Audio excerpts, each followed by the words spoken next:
Hi, John Dobis from Forbes Dividend Investor and Premium Income Report. Here at the Traders Expo at the Brooklyn Bridge Marriott, talking to Andy Westmoreland, who is an oil driller. You're an oil man through and through. Company's TM2 squared.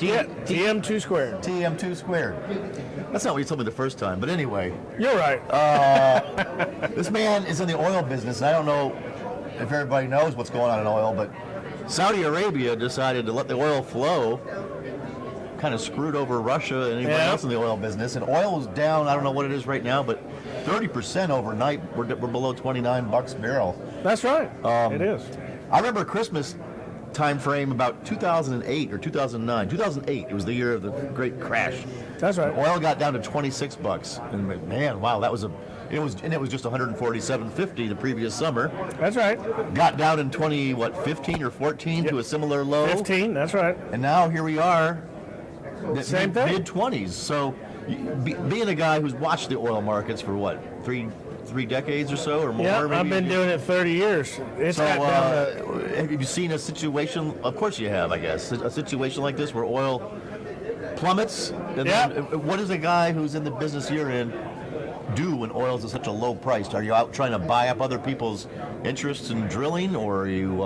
Absolutely. You're not necessarily trying to buy their interest in drilling. You're trying to go out and secure acreage that somebody has now, because of affected the lower prices, go, I'm out, I'm not doing this. You go out and you find those prices, you negotiate a lesser price, and then you go drill the wells. If you don't have the overhead, your lifting costs are not high, so what, it's $10. If you're getting 25, you're making $15 a barrel. You just ride the roller coaster. How big are the wells that you drill? I drill horizontal wells, I drill vertical wells. The shallow wells that we do to hedge these prices are simple producing wells that they walked away from when oil went hit 60. All the majors said that's too small for me. Well, the key to it in low prices is hedging where you're producing. So you got to have a low cost of production to make that work, right? That's right. How can you get a lower cost of production than say like ExxonMobil or Harken Energy? Or when they calculate, that is a beautiful question, and I want the world to understand. Big, powerful. Exxon, powerful. They have 200,000 employees, and so when they develop this field, they find a new field discovery, they have to budget and put their money. When they calculate their budgets, they're calculating it for every engineer that they have, every geologist they have. So that's why you're here in the markets. We have to have $50 oil to be profitable. They've got a bit of overhead. A bit. So quite a bit. How do you make your living then? You find wells that they thought were no longer productive or weren't economically feasible for them? That's correct. So then you go in there and you say, hey, I can get what would be a cost of production you could maybe achieve in a well? Perfect example. On the way out here, I had a call from an undisclosed public big company. They walked away from it. The guy called me and said, hey, man, you want this? They came in, it produced 100 barrels a day, 1 million cubic feet of gas, and 500 water. They made it a gas well on paper. When they went to the company to say, hey, let's go develop this acreage, they said, well, dude, we have to put up this much infrastructure, this much this. It's not economical. They plugged it. So they plugged it, and you got it, and you had to put in some money too, right, to get it going? I go in and I go drill it next to it for $600,000 and produce 100 barrels a day. Do the math, 100 barrels a day. At gas, well, it's even $30 now. 25. Yeah. 20. So you could be eating decently with oil at what price? From my lifting costs, I could still eat it 15, 18. That's when I would probably get a little like, ooh, maybe I need to start shoveling. So the life cycle of like when you get into an investment and then when you start to pump, is there any timing that is there a sweet spot when oil's cheap? Is it time to do something, or when oil's expensive, it's time to do something? Absolutely. Now's a great time to get in because it's all price related.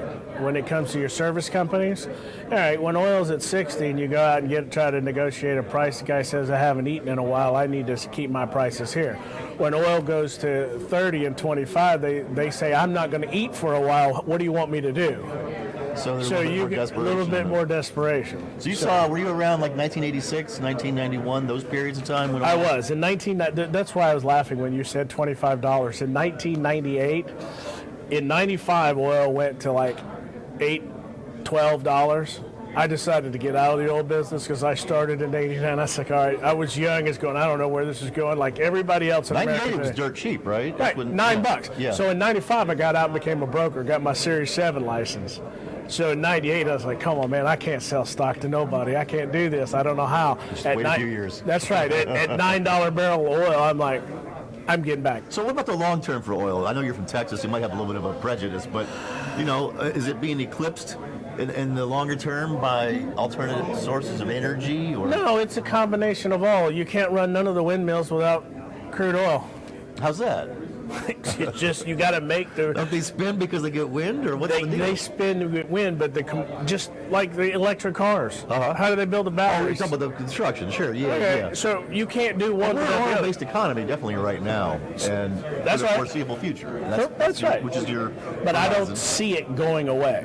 It's going to be... It may get depleted a little about as far as usage is concerned. So you must go to some cool clubs and stuff in the Dallas area where people talk about world affairs, and Absolutely.